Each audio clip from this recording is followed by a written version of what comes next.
हरिओम।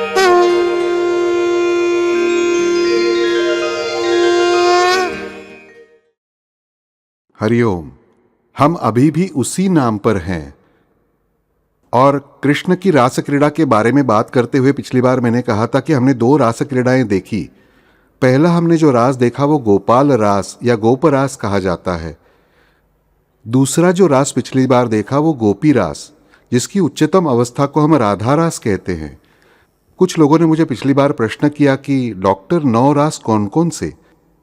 9 रासों के नाम आज मैं पहली बार बताता हूं। पहला है गोपाल रास, फिर है गोपी रास, उसके बाद आता है ज्ञान रास, भक्ति रास, ज्ञान रास, भक्ति रास, कर्म रास, वैराग्य रास। उसके बाद के 2 रास बहुत सुंदर है, बहुत अलग है। एक है काल रास और आखिरी है नित्य रास, जिसे मध्वाचार्य आदि अन्य संप्रदायों में सहज रास कहा जाता है। तो इस एक ही रास के 2 नाम हैं, नित्य रास या सहज रास। मैं फिर एक बार नाम पढ़ता हूं। गोपाल रास, गोपी रास यानी राधा रास, ज्ञान रास, भक्ति रास, कर्म रास, वैराग्य रास, काल रास और नित्य रास या सहज रास। यह ऐसे 9 रास, यह 9 प्रकार की रास क्रीड़ाएं श्री कृष्ण के जीवन में हमें देखने को मिलती हैं। आज हमें जिस रास की ओर देखना है, जो रास रंगना है, उस रास का नाम है भक्ति रास। श्री कृष्ण का संपूर्ण जीवन हमने देखा, और जीवन यानी यहां श्री कृष्ण के नाम के अवतार के जन्म से देहत्याग तक नहीं, तो श्री कृष्ण का यह अवतार लोगों को ज्ञात होने से आज तक। तब ध्यान में आएगा कि भक्ति रस, ये प्रमुख रस, श्री कृष्ण के सारे जीवन से जुड़ा हुआ उनके भक्तों को दिखाई देता है। रेगिस्तान में नाचने वाले वारकरी हों, उससे भी अत्यंत सूखाग्रस्त प्रदेश से नाचते गाते जाने वाली मीराबाई हो, जनाबाई हो, संत सखू हो, सूरदास जी हो, गौरांग चैतन्य प्रभु जी हो, ये सब जन कैसे दीवाने हुए पाए जाते हैं इस प्रेम में, इस भक्ति में। तो ये भक्तिराज श्री कृष्ण के चरित्र में कहां कहां खेला गया, श्री कृष्ण ने कैसे इसे सहजता से झेला और सहजता से इस रास की रास क्रीड़ा खेली गई, ये आज हमें देखना है। श्री कृष्ण का अवतार ये बंदीगृह में हुआ।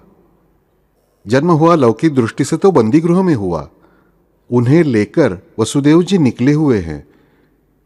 श्रृंखलाएं टूट जाती है, दरवाजे खुल जाती है वगैरह, सब हमने देखने में मजा आता है, ठीक है। पर उसके बाद जब ये वसुदेव जी यमुना नदी के तट पर जाने निकलते हैं, तब बात क्या होती है। तो इस यमुना नदी के तट से, यमुना नदी के प्रवाह से जाते हुए बाढ़ का पानी बढ़ते बढ़ते वसुदेव जी के बिल्कुल गले तक आता है। वसुदेव जी नहीं डरते, वसुदेव जी वैसे ही आगे चल रहे हैं, टोकरी सिर पर उठाई है और यमुना नदी कराल रूप में बढ़ रही है। और जिस क्षण उसकी एक ही इच्छा है कि इस महाचैतन्य का पद स्पर्श मुझे हो जाए, जिस क्षण वो स्पर्श उसे होता है उसी क्षण वो शांत हो जाती है। यानी ये प्रचंड रूप जो है, ये भयानक रूप नहीं है, ये भक्ति है। और यमुना कैसी, हमने पिछली बार देखा कि ये काल नदी है। अब ये काल नदी क्यों, मैंने पिछली बार कहा कि उसकी गहराई में जाए तो एक पूरा दिन काफी नहीं होगा, पर आज एक विवरण मुझे करना चाहिए। ये यमुना बेटी है किसकी? ये यमुना नदी किसकी बेटी है? सूर्य की बेटी है। और बहन किसकी है? तो यम की बहन है। आया ध्यान में? यम की बहन ये यमुना है। यम यानी क्या, ये हम सबको पता है। तो यम की बहन ये यमुना, ये काल नदी कैसे, ये इतना संक्षेप में समझने में आज हर्ज नहीं। वैसी ये महाकाल स्वरूपिणी नदी जो है, जो काल स्वरूपिणी है, ये यमुना जो है वो भक्ति रस में इतना महाप्रचंड रूप धारण करती है कि उसके बाढ़ का आवेग, उसके दोनों किनारे उसकी प्रगल्भता को झेल नहीं पाते। क्योंकि होता क्या है कि जितना जितना वो ज्यादा वेग धारण करती है, उतना ही उसका पात्र गहरा बनता जाता है, ऐसा वर्णन है। और जितनी वो गहरी जाती है उतनी ही उनके पैरों से दूर जाती है, और इसीलिए वो अधिक से अधिक प्रचंड रूप धारण करती है, अधिक से अधिक उसमें बाढ़ आती है, और अंत में उसकी जो निम्न गति है नीचे जाने वाली गति है उसका पात्र जो गहरा गहरा होता जाता है उसके जोर के साथ, उससे ऊपर उठकर वो अंत में श्री कृष्ण का पद स्पर्श स्वीकारती है, यानी अवगाहन करती है, धारण करती है, और उसी क्षण वो शांत हो जाती है। इस यमुना का वर्णन उस समय का कितना सुंदर है देखिए। ये यमुना अत्यंत जोर से बहने लगती है, प्रचंड बाढ़ आती है, पर वो बाढ़ उसके पात्र के बाहर नहीं जाती, बल्कि उसके पात्र में ही गहराई में जाती रहती है। उसके किनारे पर स्थित किसी को भी कष्ट नहीं देती। मेरी भक्ति के लिए अगर मैं दूसरों का बलिदान चढ़ाऊं तो वो भक्ति नहीं है। यह साक्षात काल स्वरूपिणी यमुना जन्म के समय ही भक्ति संप्रदाय कैसे सहजता से शुरू कर देती है। देखिए, ये काल नदी है, वो अपनी भक्ति इतनी प्रचंड बढ़ाती है, इतनी प्रचंड बढ़ाती है, पर उस भक्ति के आवेग के कारण एक्चुअली वो पदस्पर्श से दूर दूर रहती है, उसका पात्र गहरा होता रहता है। वो डरती नहीं। वो मन में क्या विचार करती है कि मैं जितना नीचे जाऊंगी, जितना अधिक से अधिक मैं नीचे जाऊंगी, उतना अधिक से अधिक मेरे अंदर ये उछाल ज्यादा आएगा, और जितना मेरा उछाल, मेरा रेला प्रवाह ज्यादा आएगा, उतना उतना मेरा हृदय आनंद से भर जाएगा।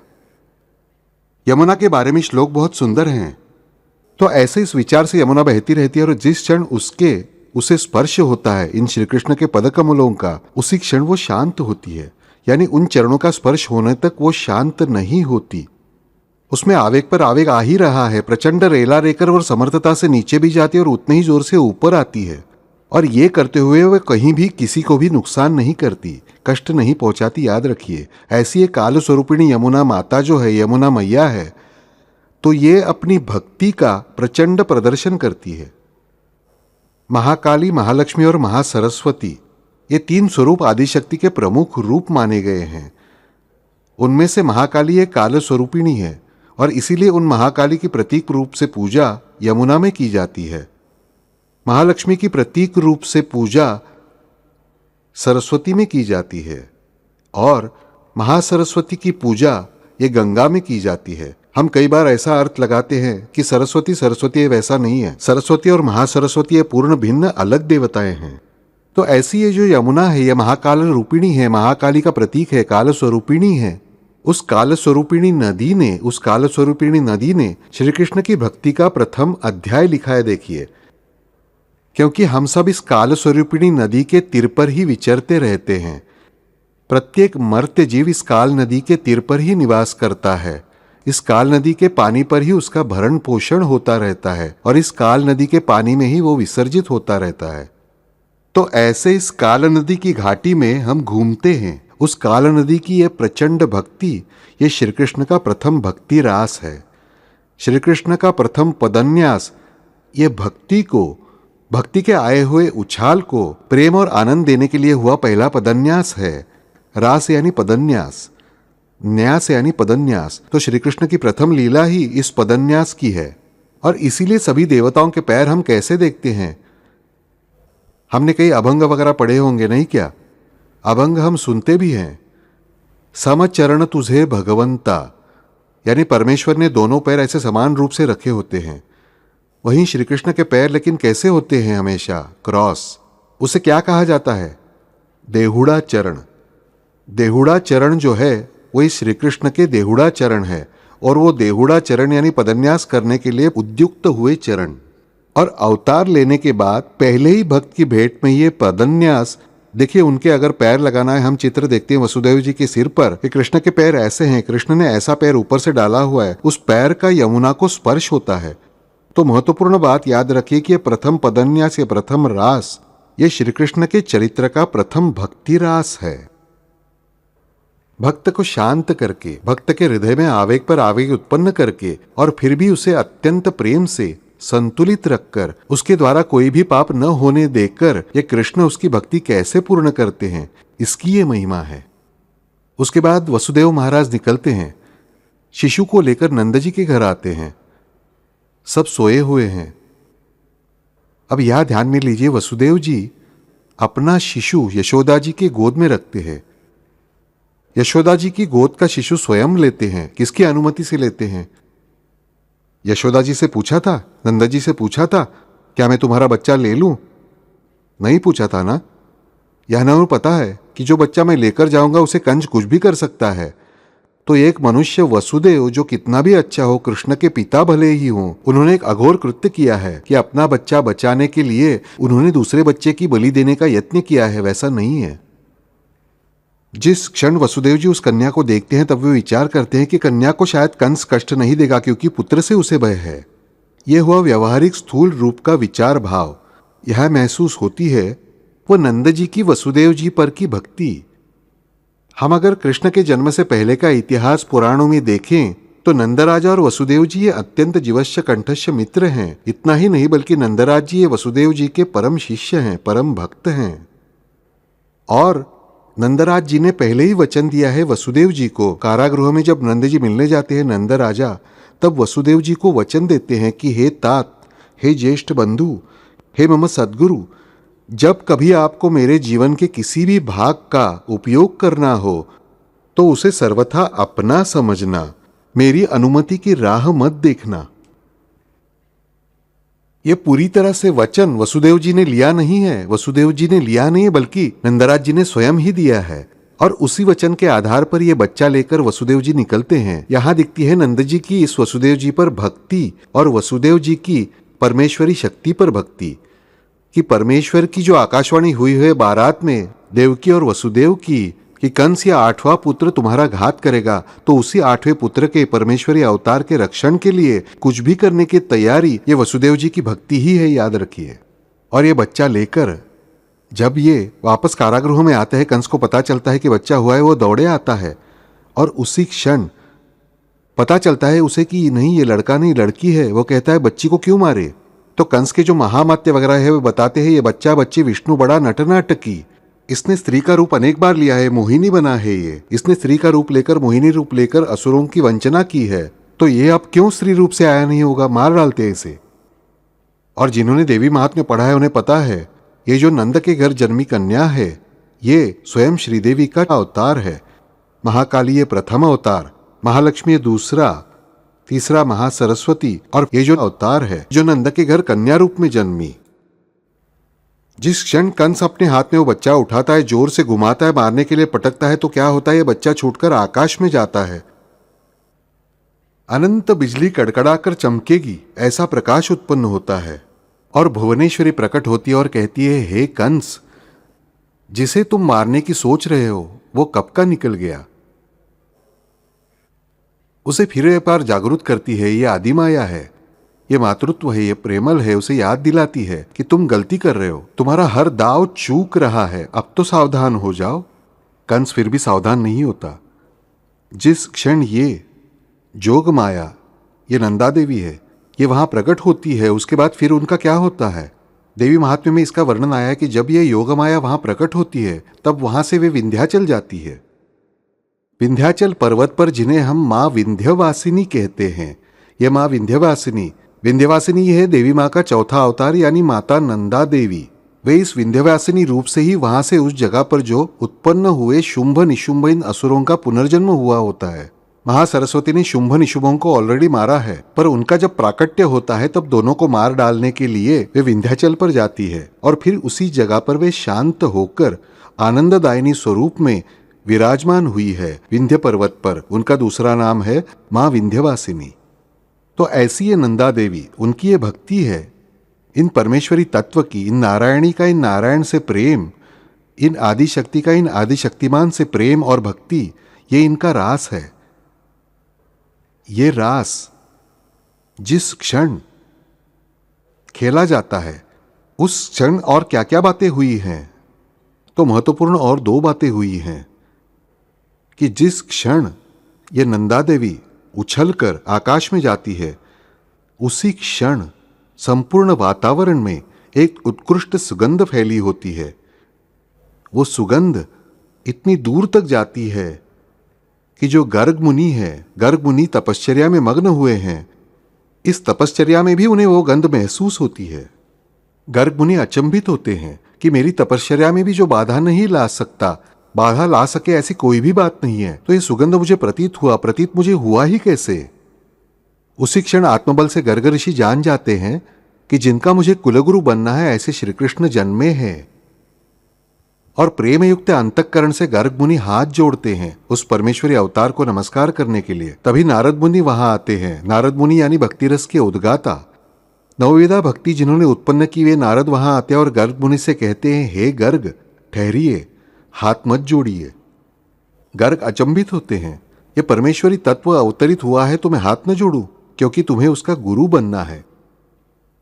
जब यह परमेश्वर सदैव मानवीय रूप में अवतरित हुआ है, वो मानव के सारे गुणधर्म लेकर जन्मा है और मानव के सारे नीति नियम उसे पालन करने हैं। वो कितना भी श्रेष्ठ और विशाल हो तो भी तुम्हें उसका गुरु बनने का नाटक करना ही है। वो बड़ा नट नाटकी ही है। उसका गुरु बनकर अगर तुम आए हो तो उसे तुम्हें नमस्कार करना है, तुम्हें उसे नमस्कार करके नहीं चलेगा। गर्ग ऋषि की आंखों में पानी आता है। उसके बाद वो कहते हैं, ये कैसा विधि लिखित है नारद कि प्रत्यक्ष परमेश्वर मेरे सामने बैठेंगे, उनके मुख से एक शब्द सुनने के बजाय मुझे अपनी बकबक उनके सामने करनी पड़ेगी। तब नारद कहते हैं, देखो अंत में उस जोग माया के प्रकाश से तुम भी चकित हो गए ना, उस माया ने तुम्हें भी उलझा दिया ना। गर्गराज, इसीलिए तुम्हें सुगंध आई तुम्हारी तपश्चर्या में, क्योंकि ये सुगंध यानी उस माया की सुगंध है, ये माया का मोह है। याद रखो, अंत में तुम उसे जो सिखाओगे वो वही तुमसे सीख लेने वाला है और तुमसे बुलवा लेने वाला है। कैसा अहंकार करते हो, छोड़ो इस मोह का नाद। उस क्षण गर्ग ऋषि मनोभाव से नारद को नमस्कार करते हैं। ये भक्ति रस का समारोह देखिए। नवविधा भक्ति स्थापित करने वाले, सारे जग में प्रसार और प्रचार करने वाले नारद सर्वश्रेष्ठ भक्त, गर्ग ऋषि जैसे तेजोमय भक्त जो सूर्य की गति भी बदल सकते थे। परमेश्वर अपना शिष्य बनकर आएगा कहने में उन्हें अहंकार नहीं आया। देखिए, परमेश्वर मेरा शिष्य हुआ नहीं, बल्कि परमेश्वर मेरा शिष्य होगा इसलिए उन्हें बुरा लगा। ये भक्ति रस का राज देखिए कितना सुंदर खेला जा रहा है। और किसके ताल पर खेला जा रहा है? तो नारद के करताल और वीणा के ताल पर यह रास खेला जा रहा है। उसके बाद गर्ग ऋषि शांत चित्त से ध्यान करने लगते हैं। ध्यान करने के बाद लगातार महाविष्णु के स्वरूप के बजाय बालकृष्ण का स्वरूप आने लगता है। अब ये तो अयोग्य है ऐसा बताया गया है। जब तक ये रूप मेरी आंखों के सामने से हटता नहीं तब तक मैं अन्न और पानी कुछ भी ग्रहण नहीं करूंगा, ऐसा निर्धार गर्ग मुनि करते हैं। पर फिर भी आंखों के सामने बालकृष्ण का स्वरूप आने लगता है, पर उसी परमेश्वर की आज्ञा से वो स्वरूप आना नहीं चाहिए। इसीलिए अत्यंत प्रखर तपश्चर्या को गर्ग मुनि शुरुआत करते हैं। अंत में समय ऐसा आता है कि अन्न छूटा फिर पानी छोड़ा, अब वायु भी भक्षण मैं नहीं करूंगा। इसीलिए श्वासों का निरोध करके गर्ग मुनि बैठे रहते हैं। और ऐसी घड़ी आती है कि अब श्वासों का निरोध करने के कारण ये पंच प्राण ब्रह्मरंध्र से बाहर निकलेंगे और उसी क्षण उसी ब्रह्मरंध्र में ये महाविष्णु अपना चरण स्पर्श करते हैं।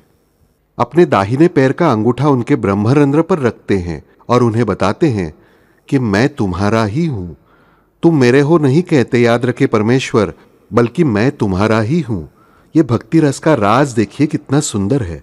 परमेश्वर कहते नहीं तुम मेरे हो, मैं तुम्हारा हूं। ये सुंदर सर्वश्रेष्ठ भाव है, याद रखिए। और यही श्री कृष्ण के जीवन का सच्चा भक्ति रस है। उसके बाद एक एक घटना घटते घटते श्री कृष्ण का चरित्र आगे बढ़ता है। इन गोपियों का भाव हमने देखा, उनकी भक्ति हमने देखी, इसी भक्ति रस का अलग स्वरूप देखा।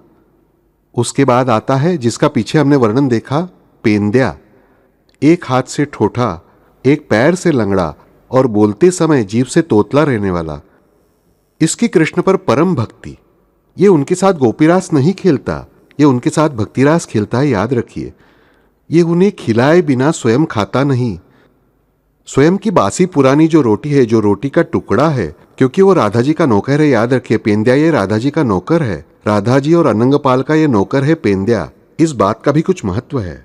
बासी टुकड़ा लेकर आता है, पर उसका पहला निवाला श्री कृष्ण नहीं खाना चाहिए। वो कितना भी दीवाना है, टेढ़ा है, उसकी उसे परवाह ही नहीं। परवाह नहीं इसका अर्थ उसे भान नहीं है। श्री कृष्ण के खाने के बाद ही वो उसे मीठा लगता है।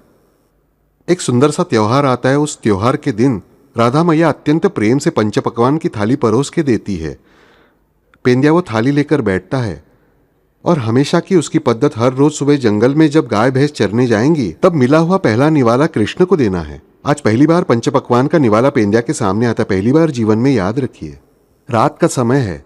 रात के समय, शाम के समय निवाला देने की उसकी प्रथा नहीं है, पर पेंद्या का हाथ अटकता है, पेंद्या का निवाला अटकता है।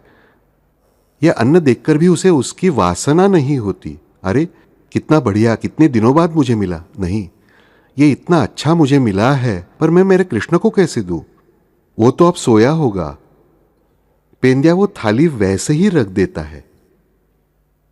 देखिए, एक बहुत गरीब लड़का, माँ बाप न होने वाला अनाथ लड़का जिसने कभी मीठा पकवान खाया नहीं, पंच पकवान की थाली उस माँ ने सामने रखी है।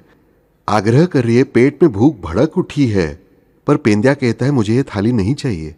नमस्कार करके ये थाली बाजू में रखता है और सो जाता है। सुबह उठता है, गाय भैंस चराने जाता है, वो थाली लेकर जाता है। कृष्ण कहता है, अरे मुझे हमेशा की तुम्हारी रोटी ही चाहिए राजा। देखिए, प्रभु भी कितने नटखट हैं। उसके साथ सुबह का नाश्ता दिया ही होता है राधा जी ने, उन्हें पता नहीं होता कि इसने रात को खाया नहीं, तो रोटी का टुकड़ा निकालता है और उनके मुंह में डालता है। प्रभु ने खाया वही हमें खाना है। ये वापस अंत में बासी रोटी का टुकड़ा ही खाता है। वो अन्न वापस घर ले जाता है। रात को वापस वही परिस्थिति आती है, वो थाली वैसे ही रखी जाती है। ऐसे 7 दिन जाते हैं। 8वें दिन सुबह कृष्ण उसे कहते हैं, अरे पंच पकवान की थाली लाई थी मेरे लिए, वो मुझे वापस दी ही नहीं। अरे कृष्ण, तुम मांगते ही नहीं हो रे। अरे मेरे मांगने पर ही तुम मुझे दोगे क्या रे? तुम्हारा अधिकार नहीं है क्या मुझ पर जबरदस्ती करने का? तुम्हारा अधिकार है रे पेंद्या मुझ पर जोर जबरदस्ती करने का कि खाओ, मेरे लिए खाओ। पेंद्या को बहुत आनंद होता है। देखिए, कितना भक्ति रस का सुंदर रास चल रहा है, कितना सुंदर नृत्य है ये आनंद मेला है। ये रास कितना सहज सुंदर है। देखिए, अरे तुम्हें अधिकार नहीं है क्या रे? अरे मैं न कहूं, मैंने नहीं कहा। लो तुम्हारा हाथ और भर दो मेरे मुंह में और बताओ, ये मैं तुम्हें प्रेम से देता हूं, मैं स्वीकारूंगा रे राजा। ये प्रभु का प्रेम कितना है अपने भक्तों पर। और कृष्ण वो वस्त्र खोलता है और अंदर पूरी तरह से खराब हुआ अन्न पेंद्या को दिखता है। पेंद्या घबरा जाता है, मेरे प्रभु को मैं ये निवाला कैसे खिलाऊं?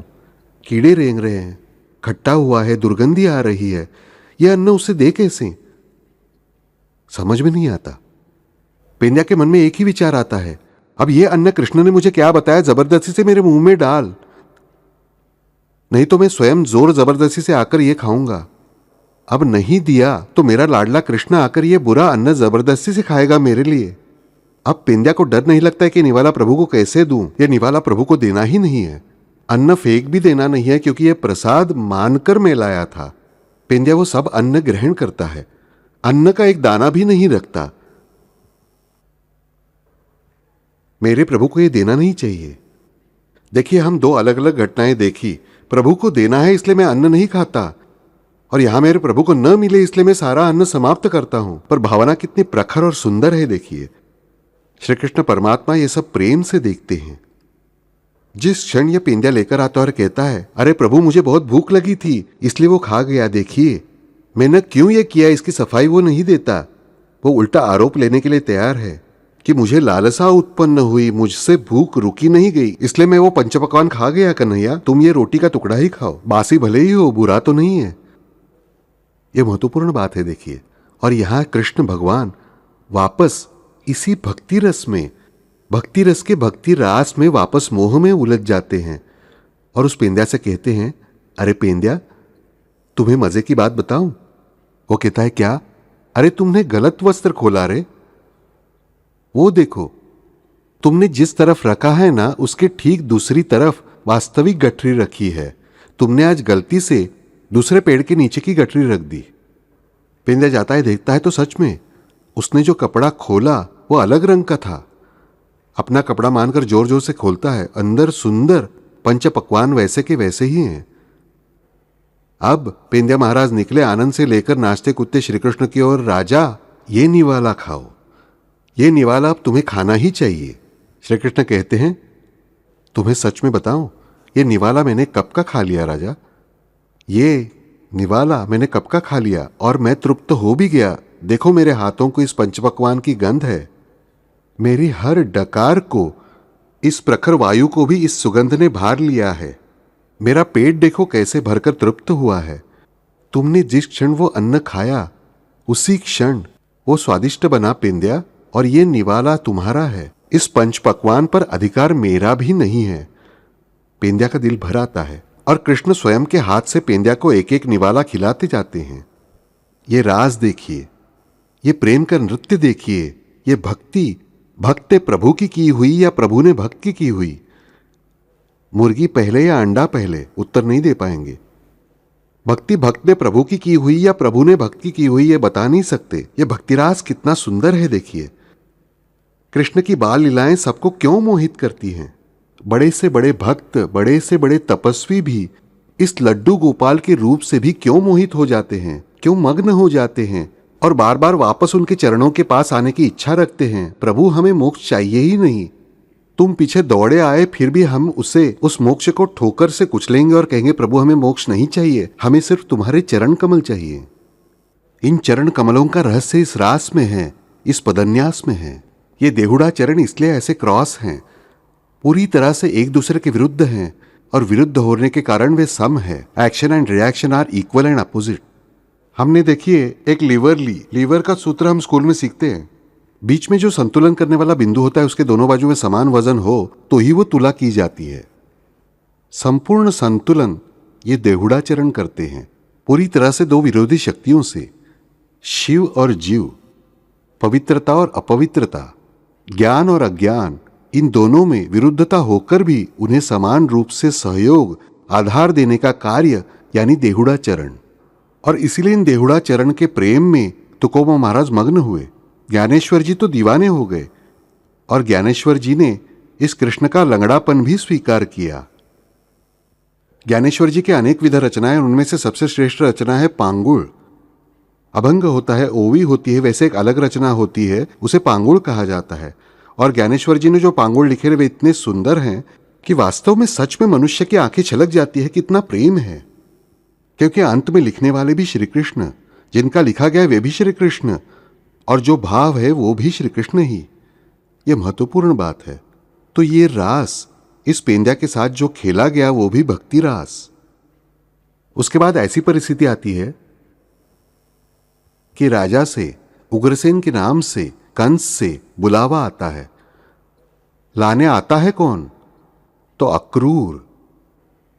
अक्रूर आया है, यादव वंशीय है, ये आता है और कृष्ण और बलराम को ले जाने निकलता है। सारी गोपियां विरह में व्याकुल हुई हैं। पर इस विरह में व्याकुल न होने वाली राधा जी पिछली बार हमने देखी थी। इस विरह में व्याकुल हुई सारी गोपियों को श्री कृष्ण बताते हैं कि मैं तुम्हारे साथ हमेशा रहूंगा, सदैव रहूंगा, पर इसके बाद तुम्हें मुझे ढूंढना नहीं पड़ेगा। गोपियां तृप्त हैं। फिर भी बाकी के जो जन हैं वे रोते रोते कृष्ण के रथ के पीछे चले जा रहे हैं। विरह का दुख है, पर यह विरह भी कैसा है? यह भक्ति से उत्पन्न हुआ है। ये विरह का पदन्यास नहीं है, बल्कि उनका हर पदन्यास इस श्री कृष्ण के पीछे चल रहा है। और जब यमुना के तीर तक ये आता है तब क्या बताता है? यमुना के तीर पर, काल नदी के तीर पर आता है तब बताता है कि वापस जाओ। जब जब इस यमुना के तीर पर तुम आओगे, जब जब तुम यमुना के तीर पर आओगे, तब तब, और जब जब तुम मेरा नामस्मरण करोगे, मेरा स्मरण करोगे, तब तब तुम्हारे साथ में तुम्हें चाहिए वैसा हाजिर रहूंगा।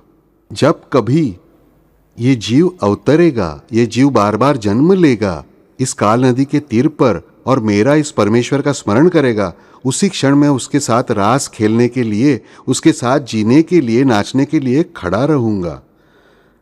यानी यमुना के तीर पर जाकर उसे आवाज नहीं देने, बल्कि उस काल नदी के तीर पर हर आने जाने में उन्हें आवाज देनी है। और काल नदी के तीर पर आना जाना यानी जन्म और मृत्यु।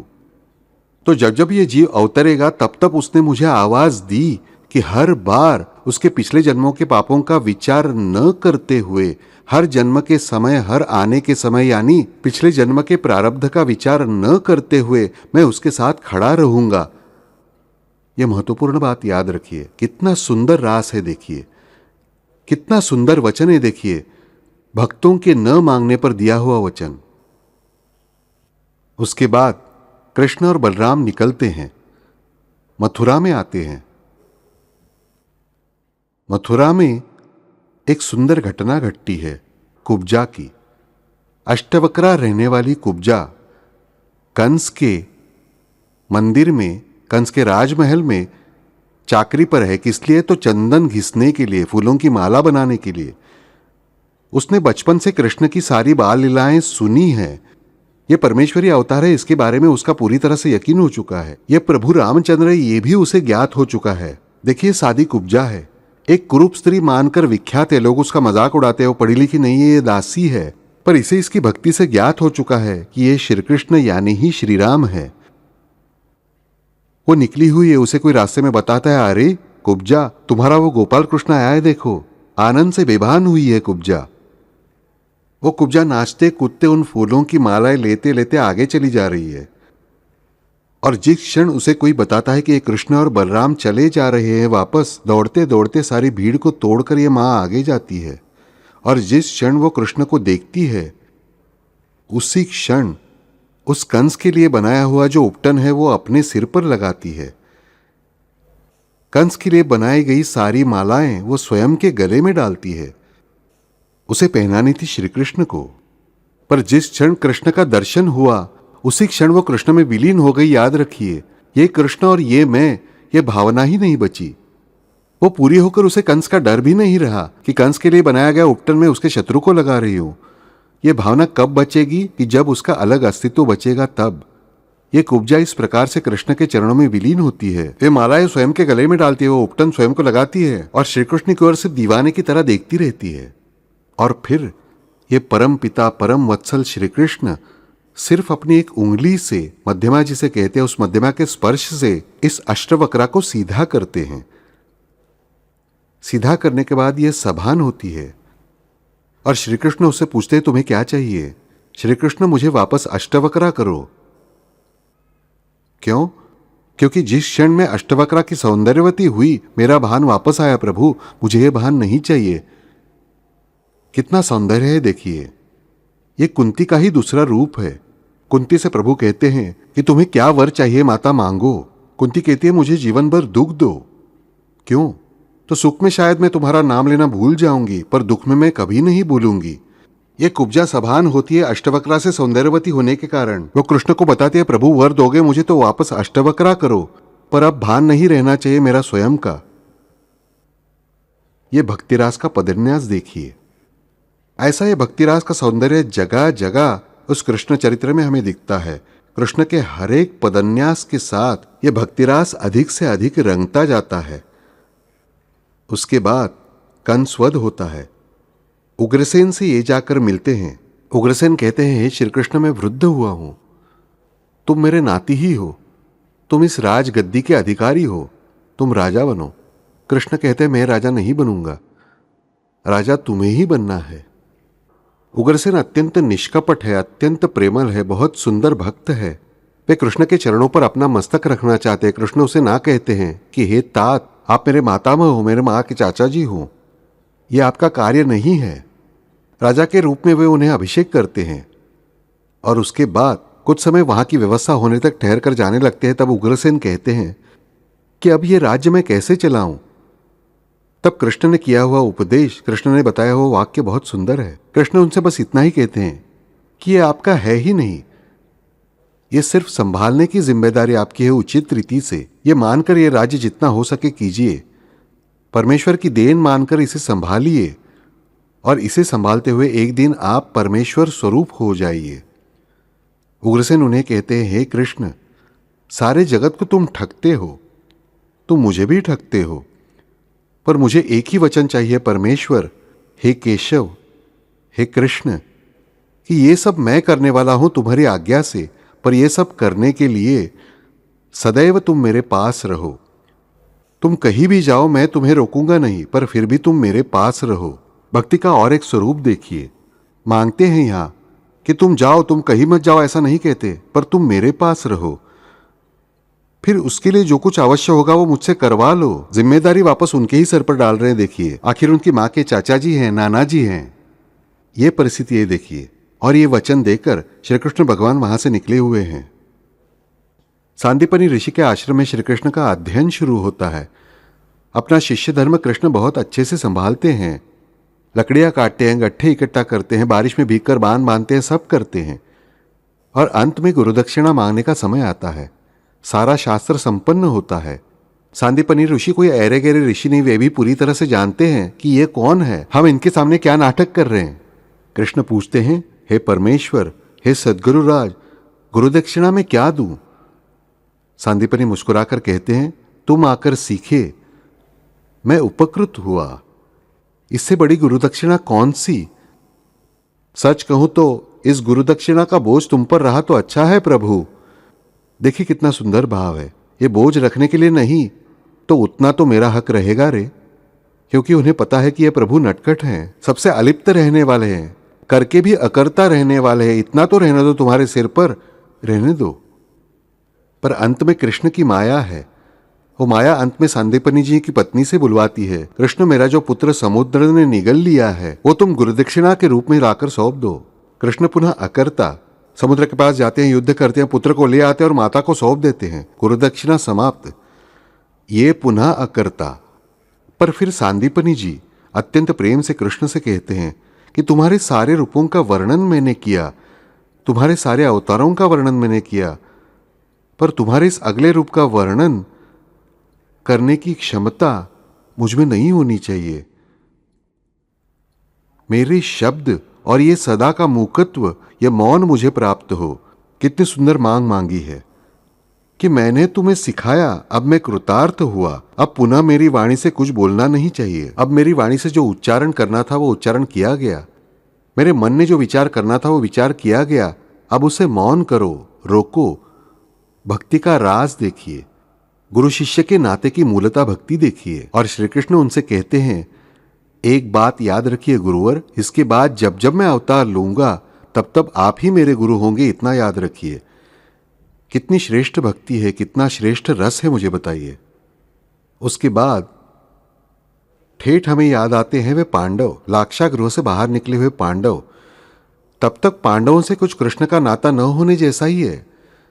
सगे ममेरे भाई होकर भी पांडव और कृष्ण कभी मिले नहीं है। द्रौपदी का स्वयंवर होता है, स्वयंवर में कृष्ण उन्हें देखते क्या है और उनके पीछे आते क्या है।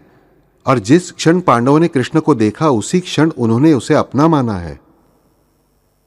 मिलकर 2 घड़ी भी नहीं हुई है कृष्ण से मिलकर, याद रखिए। और जब निर्णय करने का समय आता है कि मां के वचन के अनुसार 5 लोगों से विवाह करना है या नहीं, तब हे कृष्ण तुम्हारा ही शब्द सर्वोच्च है। ये 5 भाई एक मत से बताते हैं। देखिए, पहले की भेंट होने का इतिहास हम नहीं पढ़ते कि पांडव और श्री कृष्ण खेल रहे हैं, मजाक कर रहे हैं, कृष्ण ने उन्हें दर्शन दिया है, कुछ भी नहीं। पर जिस क्षण देखा, जिस क्षण प्रेम हुआ, उसी क्षण उसकी हर एक आज्ञा, हर एक शब्द, ये सर्वोच्च शब्द पांडवों के लिए हुआ। यह पांडवों का वैशिष्ट्य है। और इसी कृति से पांडवों ने और द्रौपदी ने भी श्री कृष्ण को पूरी तरह से वश कर लिया है। हमेशा के लिए वश हो गए श्री कृष्ण, उन्हें हमेशा के लिए उनके साथी हो गए, आखिरी क्षण तक उनकी रक्षा करने के लिए। न धरूंगा हाथ में शस्त्र, मैं कहूंगा बातें युक्ति की 4। सारे शस्त्र अस्त्र, सारा सैन्य कौरवों को दे दिया, पर स्वयं इन पांडवों की हिमायत करते रहे। और ये हिमायत उन्होंने हमेशा की, याद रखिए। इसी भक्ति रस का उत्कृष्ट स्वरूप हम देखते हैं सुवर्णतुला में। हमने सुवर्णतुला की कहानी पहले ही देखी है, आज हम उसके अंदर वापस जाना नहीं चाहते। उसके बाद और एक ऐसी ही सुंदर घटना कृष्ण के जीवन में आती है, इस भक्ति रस से ओतप्रोत भरी हुई, कि जिस जगह पर श्री कृष्ण पर की भक्ति की नहीं बल्कि श्री कृष्ण की भक्ति सामने आती है। और श्री कृष्ण की भक्ति किस पर है? सत्य पर, सत्यनिष्ठा। कि जिस क्षण यह महाभारत का युद्ध शुरू होता है, उस महाभारत के युद्ध शुरू होने के बाद उन भीष्म की एक ही इच्छा होती है कि मेरा यदि वध हो, क्योंकि वे इच्छामरणी हैं, तो इन केशव के हाथ से ही हो। देखिए, भीष्म हमेशा कृष्ण का उल्लेख केशव गोपाल कहकर करते हैं, और वे इच्छामरणी हैं, तो मेरी मृत्यु हुई ही तो केशव के हाथ से ही हो। पर यह इच्छा धारण करते हुए भीष्म क्या कहते हैं कि फिर भी परमेश्वर, तुम्हारा वचन असत्य नहीं होना चाहिए। देखिए भक्त कैसा है, परमेश्वर ने वचन क्या लिया है? कहूंगा बातें युक्ति की 4, न धरूंगा हाथ में शस्त्र में। भीष्म का वध अगर होना आवश्यक है, कृष्ण के हाथों तो उन्हें शस्त्र धरना ही होगा, पर शस्त्र धरकर अगर वध किया तो कृष्ण असत्य वचनी होंगे। फिर भीष्म क्या करते हैं? इतना घनघोर युद्ध रचते हैं कि अंत में कृष्ण को सिर्फ सुदर्शन चक्र हाथ में लेना पड़ता है। और जिस क्षण चक्र हाथ में लेते हैं श्री कृष्ण, उसी क्षण भीष्म जो हैं हाथ जोड़कर खड़े रहते हैं भगवान की ओर और कहते हैं, आओ श्री कृष्ण, आओ केशव, और कर दो ये शिरच्छेद। ये देह उसी की प्रतीक्षा देख रहा है। और उसी क्षण अर्जुन पुनः सावधान हुए और लड़ाई शुरू हुई है। कृष्ण का वचन भी रखा गया और भीष्म का वचन भी रखा गया। सत्य प्रियता दोनों की भी रखी गई। अब परिस्थिति उत्पन्न होती है कि इस भीष्म को मारना कैसे, यह अर्जुन के सामने प्रश्न है। श्री कृष्ण को पता है कि इन्हें कौन मार सकता है। कृष्ण अपने ही परम प्रिय भक्त को मारने के लिए क्या करना है इसकी योजना बना रहे हैं, याद रखिए। द्रौपदी को बताते हैं कि द्रौपदी जाओ, सुबह सुबह तड़के भीष्म ध्यान लगाकर बैठे होंगे, उन्हें नमस्कार करो, वो तुम्हें आशीर्वाद देंगे, सौभाग्यवती भव, कि हो गया सब समाप्त। द्रौपदी जाती है, कृष्ण की बहन है, वो कृष्णा है, याद रखिए। जाती है और नमस्कार करती है। चूड़ियों की आवाज सुनकर आंखें न खोलते हुए भीष्म आशीर्वाद देते हैं, सौभाग्यवती भव। जिस क्षण आंखें खोलते हैं उसी क्षण आंखें खोलने से पहले ही पता होता है कि यह नाटक किसका है। हे कृष्णा, जिन्होंने तुम्हें यहां भेजा उन्हीं की यह लीला है, और अंत में मेरा लय कैसे हो इसकी चिंता उन्हें है। कितनी सुंदर भावनाएं देखिए। उसे वे षड्यंत्र नहीं कह रहे मुझे मारने का, बल्कि कह रहे हैं मेरा लय कैसे करना है इसकी चिंता अंत में उन भगवान को ही होगी ना, दूसरे किसी को कैसे होगी। द्रौपदी कहती है, हे तात, आप मेरे पिता हो, पर आपकी मृत्यु मांगे बिना मेरे पति की रक्षा नहीं हो सकती, इसलिए मैं आपकी मृत्यु का उपाय मांगने आई हूं। उसे भी कितना दुख हुआ होगा सोचिए। वो व्यभिचारिणी स्त्री नहीं है, वो पापी नहीं है, वो तेजस्विनी है, वो अग्निशिखा है, वो पूरी तरह शुद्ध स्वरूपिणी महापतिव्रता है, याद रखिए। उसे हमने पंच पतिव्रताओं में स्थान दिया है। उसे कितनी वेदनाएं हुई होंगी कि जिन पर उसने अपरंपार प्रेम किया, उन भीष्म की मृत्यु मांगते हुए। पर कृष्ण ने बताई हुई बात से वो बाहर नहीं गई। उनकी मृत्यु का सच्चा कारण बताने के बाद द्रौपदी हताश होकर वापस आती है और वो युधिष्ठिर को क्या बताती है, जो मैं बताती हूं वो वेदनादायक है, इससे वेदना उत्पन्न होने वाली है, पर वो इन केशव का कार्य है और इसलिए ये मुझे तुम्हें बताना चाहिए और तुम्हें करना चाहिए। ये ढोंगीपन नहीं है, ये मौके का फायदा उठाना नहीं है, या करके भी उससे अपना पल्लू झाड़ना उसकी वृत्ति नहीं है। याद रखिए कि नहीं नहीं करना, अरी अरी भैंस मुझे कहाँ ले जा रही हो, ऐसी ये वृत्ति नहीं है। वो सच में तेजस्विनी है। वो प्राण प्रिय पति की रक्षा के लिए प्राण प्रिय सखा के भाई के आदेश के अनुसार गई है। किसके? तो प्राण प्रिय तात के प्राण हरण करने के लिए। ये रास बिभत्स रास नहीं है, ये भी भक्ति रास है। जिन्हें हराया वे पूरी तरह से जीते। जो भीष्म हारे, जिन भीष्म की मृत्यु हुई, वे पूरी तरह से जीते, क्योंकि उनका लय श्री कृष्ण ने करवाया। जिस क्षण उत्तरायण शुरू हुआ उसी क्षण भीष्म या आठवें वसु ये पूरी तरह से श्री कृष्ण के चरण कमलों में विलीन हुए हैं। जिन्हें हराया उन्हें सही मायने में जिताया, और जिनके प्राणों की रक्षा की उनके प्राण पूरी तरह से मुक्त किए। जिनके प्राणों की रक्षा की उनके प्राण पूरी तरह से मुक्त किए। कैसे? सर्वधर्मान परित्यज्य मामेकम शरणम व्रज। धर्म ये प्राण का गुणधर्म है। सभी धर्मों को छोड़ दो और मेरी शरण में आओ। मैं बताऊंगा वही धर्म, मैं नहीं बताऊंगा वो अधर्म। यानी जिसे मारा उसे हमेशा के लिए अजर अमर किया, और जिनके प्राण की रक्षा की उनके प्राण पूरी तरह से मुक्त किए। ये कृष्ण की भक्ति का भाग है, ये कृष्ण के प्रेम का भाग है। कृष्ण का प्रेम दोनों पार्टीज को कैसे समान रूप से है देखिए। भीष्म एक बाजू में पांडव लड़ रहे हैं। दोनों पर भी समान रूप से प्रेम करके, समान रूप से शक्ति देकर, दोनों का समान रूप से कल्याण करके वापस दोनों की वेदना से समरस हुए हैं। भीष्म जब इस बाण की शैया पर पड़े होते हैं तब कृष्ण उनसे बार बार मिलने गए हैं, याद रखिए। और हर बार कृष्ण ने भीष्म को हमेशा तात कहा है, भीष्म कहा नहीं है, भीष्म पितामह कहा है। हे तात, हे पितामह, ये आपकी पीड़ा, ये सारी पीड़ा आप सह रहे हो, कितने श्रेष्ठ हो। तब भीष्म मुस्कुराकर कहते हैं, हे केशव, मुझे सिर्फ इन बाणों की पीड़ा सहन करनी है, पर तुम्हें मेरी इन बाणों की पीड़ा तो सहनी है ही, पर मैं अपने भक्त को पीड़ा दे रहा हूं, इसकी भी पीड़ा तुम्हें ही सहनी है। ये भक्तिरास देखिए, ये भक्तिरास ये श्री कृष्ण के संपूर्ण जीवन का वर्म है, याद रखिए। और इसीलिए श्री कृष्ण हर एक भक्त के हृदय में हमेशा रास खेलते रहते हैं। हम ये जो अलग अलग रास देखते चल रहे हैं, भक्तिरास का हर एक उदाहरण हम देखते चले तो जीवन कम पड़ जाएगा हमारा। इस यमुना के तट से प्रवाह जैसे अथाह बहता रहता है, वैसे श्री कृष्ण का भक्तिरास ये अथाह बहता है। पर फिर ये रास हमें खेलने की इच्छा होनी चाहिए। ये भक्तिरास हमें अनुभव करना चाहिए। ये भक्तिरास हमारे जीवन में खेला जाना चाहिए। पर वो खेलते हुए श्री कृष्ण के चरण देहुड़ा चरण है, ये ध्यान में रखना चाहिए। ये देहुड़ा चरण पूरी दो विरुद्ध प्रवृत्तियों को भी समान रूप से, दो विरोधी शक्तियों को, एक दूसरे के सामने खड़ी हुई शक्तियों को भी समान रूप से प्रेम करने वाले सिर्फ श्री कृष्ण परमात्मा है। उनकी पार्शियलिटी कैसी है तो दोनों को भी है। पहले तुम्हें बताया था कि राम पार्शियल नहीं है, राम इम्पार्शियल है। श्री कृष्ण पार्शियल हैं पर समान रूप से सबके लिए पार्शियल है, याद रखिए। यानी अंत में क्या, वो पार्शियल है ही नहीं। बराबर।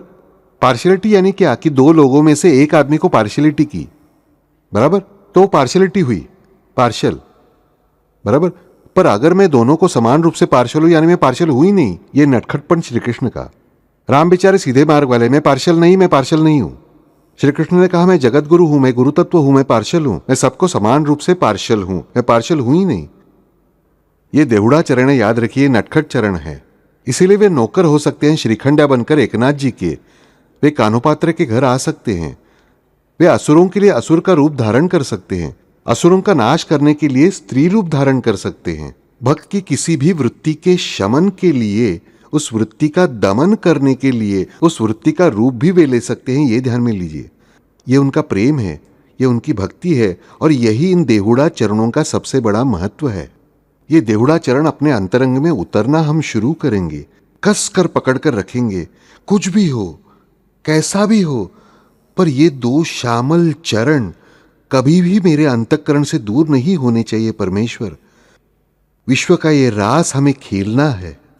हम पेंद्या की गति से खेलेंगे। पेंद्या की भक्ति की गति से मैं नहीं कहता, बल्कि उसके लंगड़े पैर और छोटे हाथ से हम रास खेलेंगे।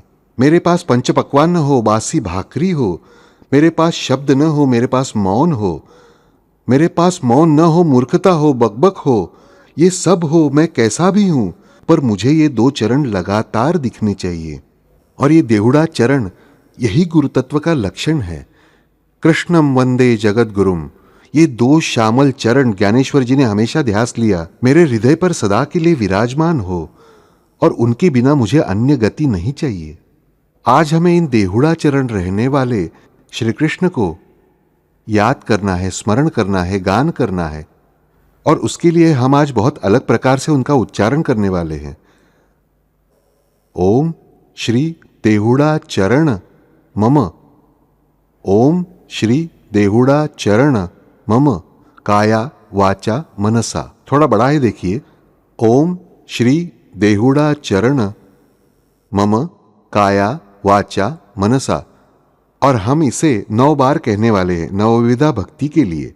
फिर एक बार हम सिर्फ सब एक बार कहेंगे, और फिर मैंने एक बार हरिओम कहा कि फिर हम 9 बार शुरुआत करेंगे। ओम श्री देहुड़ा चरण मम काया वाचा मनसा हरिओम।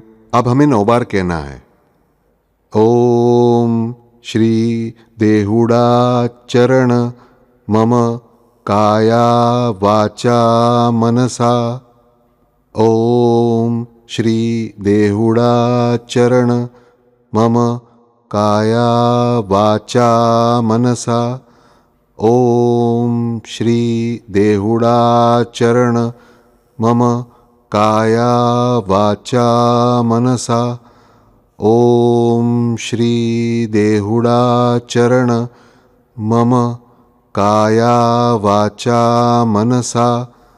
ओम श्री देहुड़ा चरण मम काया वाचा मनसा। ओम श्री देहुड़ा चरण मम काया वाचा मनसा। ओम श्री देहुड़ा चरण मम काया वाचा मनसा। ओम श्री देहुड़ा चरण मम काया वाचा मनसा। ओम श्री देहुड़ा चरण मम काया वाचा मनसा हरि ओम।